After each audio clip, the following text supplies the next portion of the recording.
Surgiu mais uma informação que torna a permanência de Renato Portaluppi no Grêmio ainda mais improvável, pelo menos a partir do ano que vem.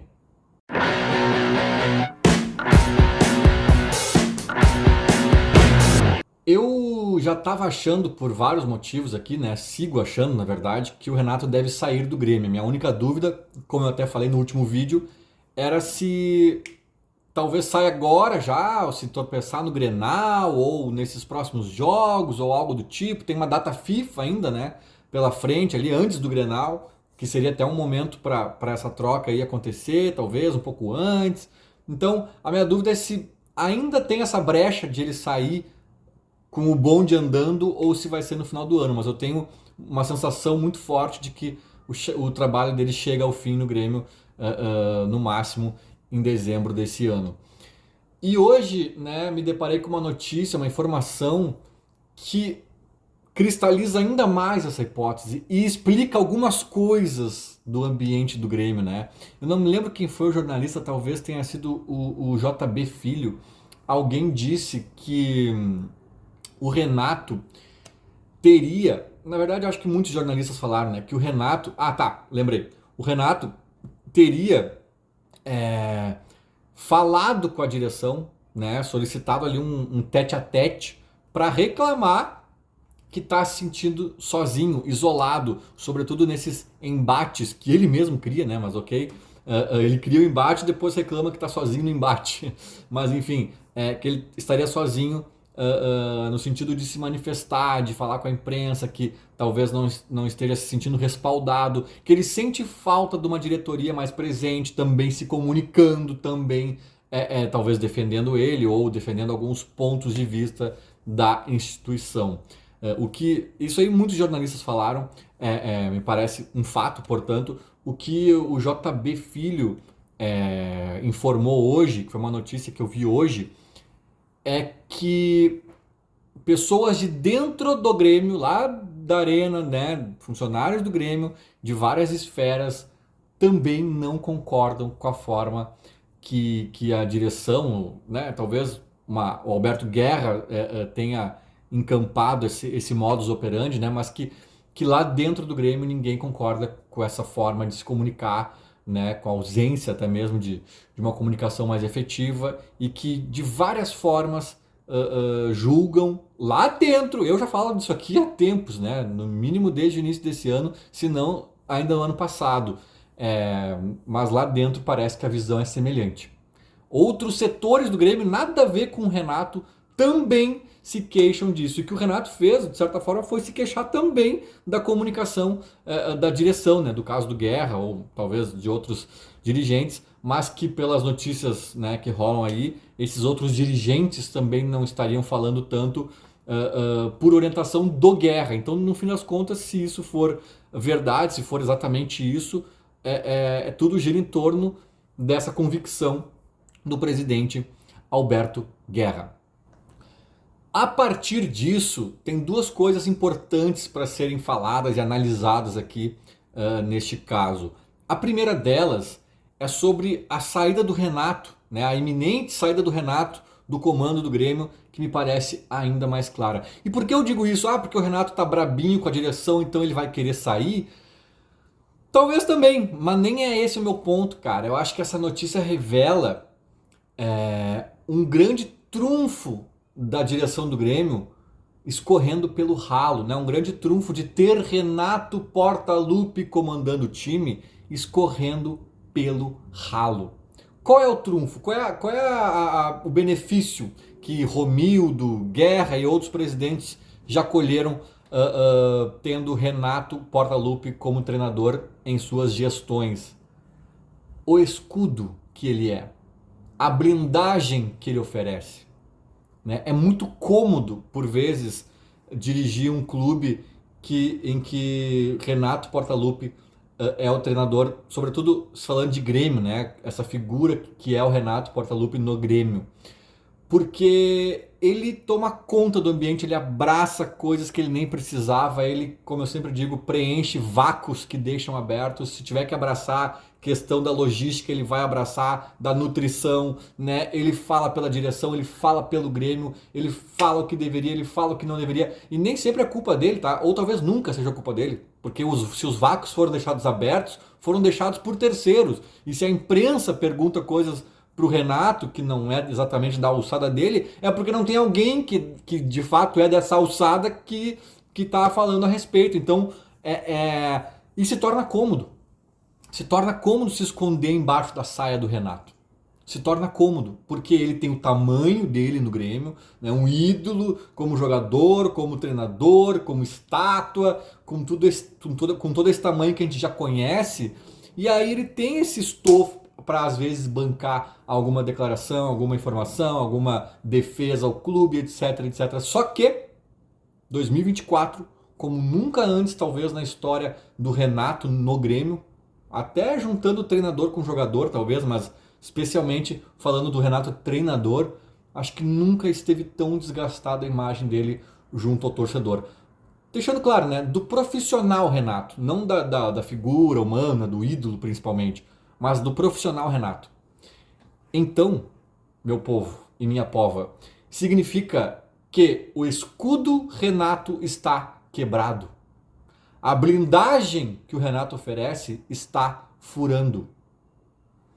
Então, como se já não tivesse vários motivos para o Guerra e a comissão ali e o departamento de futebol optarem por uma oxigenação no clube, né, pelo trabalho ruim que vem sendo feito, pelo valor alto que é gasto nesse trabalho ruim, pela polarização que gera na torcida, né, por 500 motivos que eu já falei em outros vídeos, né, como se já não fossem suficientes para a atual gestão pensar em trocar de treinador.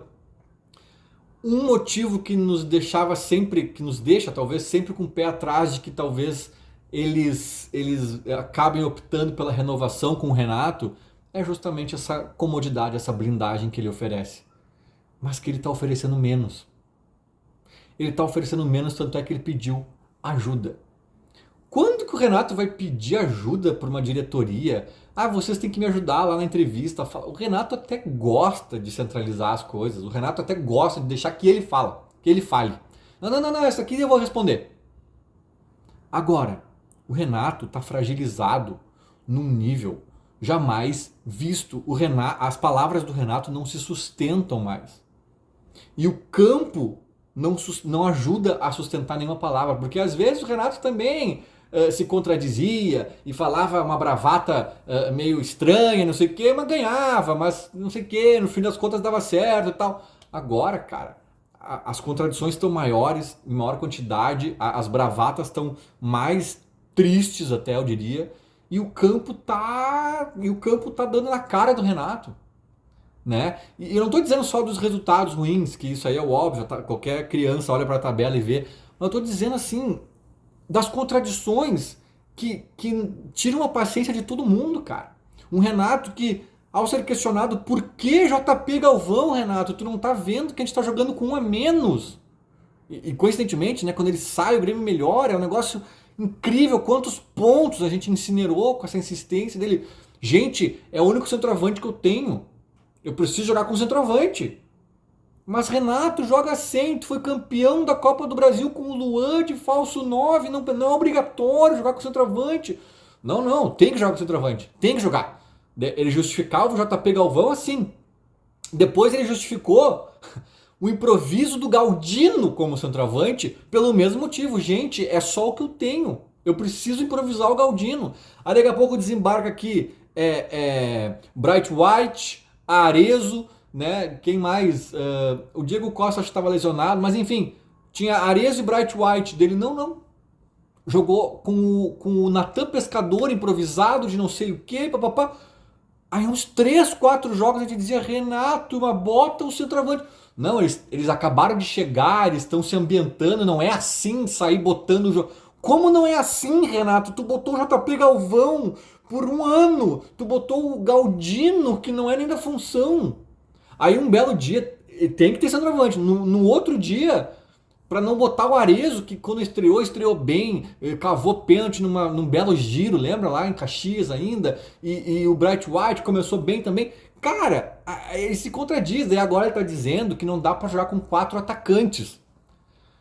Da onde isso, cara? Primeiro que assim, ó, o Cristaldo e o Monsalve não são exatamente atacantes, né? Mas mesmo assim, muitos times jogam. E aí, cara, ele falou isso na última coletiva. Eu tentei, não sei o que. Cara, um discurso totalmente sem pé nem cabeça. Ele tá tentando dizer o quê? Que ele botou aquela formatação só porque para calar a boca da imprensa? Ou será que os jogadores pediram? Chegou a esse ponto dos jogadores pedirem e ele falar, ó, eu até vou botar porque vocês estão pedindo, mas vocês vão ver que vai dar errado. E aí agora ele vai dizer que não, vamos mudar então, porque viu como deu errado? Não deu errado, cara. Hoje na GZH alguém publicou uma coluna, eu não li, eu vi alguém comentando sobre isso, falando que dos 9 gols que o Grêmio tomou nas últimas rodadas, 8 não estavam esses 4 atacantes em campo. Apenas um gol o Grêmio sofreu com esses 4 atacantes em campo. Os gols que o Grêmio toma geralmente são depois que ele tira o Monsalve do time, que ele tira o Cristaldo, que ele tira um outro atacante. Geralmente é nesse momento. E pelo contrário, quando nas Copas ou até em outros jogos do Brasileirão que a gente vê, o Grêmio melhora e tem alguma chance de recuperação quando entra o Monsalve, quando entra o Cristaldo, quando o bloco ofensivo, que é a melhor parte do Grêmio de hoje, é do meio pra frente, quando esse bloco ofensivo qualificado tá ali postado. E ele acha que isso é o problema. E aí quando essa contradição é tão grande, é tão sem pé nem cabeça o que ele tá dizendo, cara, ele murcha. Porque daí os jornalistas, fazendo perguntas óbvias e rasas, conseguem dar uma rasteira nele, conseguem pegar ele no contrapé. E ele sente isso, porque o Renato não é burro, o Renato não é bobo. Ele sente que está desmoralizado, ele sente que os argumentos, as bravatas, as explicações dele estão furadas. O campo tá contradizendo ele a cada rodada. Né? Ele fala uma coisa, no outro dia alguém pega um dado. Olha aqui, ó, não tomou gol com esse quarteto que ele diz que vaza demais. Não tomou gol, então acabou a tese ali. E aí nesse sentido, somado obviamente aos resultados de campo, né, que estão horrorosos, o Renato se perdeu. O Renato se perdeu como nunca antes na história do Renato, treinador do Grêmio. E aí ele que já estava num estado anímico, na minha opinião, meio de saco cheio, meio desistente, tudo aquilo que a gente fala há tempos, somado a esses golpes que ele está tomando na cabeça do campo e das coletivas, né, que ele mesmo está criando, diga-se de passagem, nas coletivas, cara, o Renato, que sempre foi escudo, que sempre abraçou tudo e tal, ele ficou pequeno, ele ficou diminuído. E diminuído, ele não está conseguindo nem se defender, ele não está conseguindo nem resolver as questões dele, do time dele, que dirá do clube, da direção, da nutrição, do VP de futebol. Ele falou, gente, me ajudem, tô sozinho. Mas não é tô sozinho que ele quis dizer, foi o que ele disse.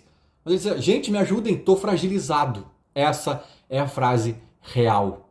Entrem pro fronte, porque eu tô pequeno. Eu virei um soldadinho de chumbo. Me ajudem. É isso que significa esse diálogo do Renato com a direção. E aí entrando especificamente na direção, né, nas orientações, nas convicções do presidente Alberto Guerra, eu já falei disso aqui em outros momentos, até numa reunião do conselho ele foi questionado sobre não dar mais entrevistas, né, não ter mais alguém da diretoria dando entrevistas com alguma regularidade pós-jogos, principalmente, etc. E ele fala que ele acha que isso é um tiro no pé, que quanto menos falar melhor, porque às vezes tu fala um negócio, a imprensa vai desvirtuar, ou vai pegar uma frase que o Renato disse no jogo anterior e que foi meio oposta ao que tu disse nesse, e vai criar uma crise dizendo que a diretoria não pensa igual o Renato. O que ele falou até tem fundamento, cara. Só que assim, ó, só vão pegar brechas se tu deixar brechas, cara. Primeiro passo, primeiro ponto é esse, né, cara? E principalmente, o que eu já disse também quando eu analisei esse caso específico, o silêncio comunica. O silêncio, tu sendo presidente do Grêmio, ou dirigente do Grêmio, tu não tem a opção, a escolha de não se comunicar com a torcida. Tu tá numa posição que tu está sendo mais vigiado, monitorado, aguardado, né? Tuas palavras estão sendo aguardadas principalmente, mais do que o governador do estado, provavelmente. Então, a expectativa em torno da tua presença, da tua colocação, da tua opinião, ela já existe, tu querendo ou não. Se tu não falar nada, isso vai ser notado também. Não é assim aquele cara mais anônimo, mais low profile, que se não falar nada ninguém lembra que existe. Não, se tu não falar nada, isso vai ser assimilado como uma comunicação. O presidente se omitiu.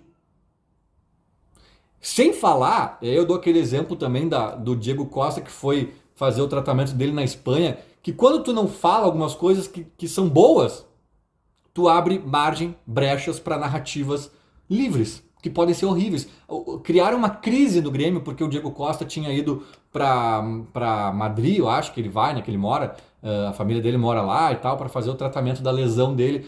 E realmente, na hora que as notícias chegaram, parecia que ele tinha atropelado a direção, e meu Deus, que escárnio e não sei o quê. Aí na reunião do conselho o Guerra explicou essa história. A história é perfeitamente compreensível. E te digo mais, seria bizarro ele ter ficado no Brasil. O Grêmio sem estádio, sem CT, sem academia, com profissionais de fisioterapia e de saúde como um todo, se deslocando para Curitiba e voltando e meio divididos, sem estrutura. Cara, vai para lá, ele tem uma academia de top de linha em casa, tem profissionais de ponta assessorando ele. Era o melhor a ser feito. Era o melhor a ser feito, mas não foi comunicado direito, e aí começaram teorias da conspiração, que ele contrariou o Grêmio, que ele fugiu do Grêmio, que não... Sabe? Então até isso, tu não te comunicar, tu abre margem para narrativas equivocadas.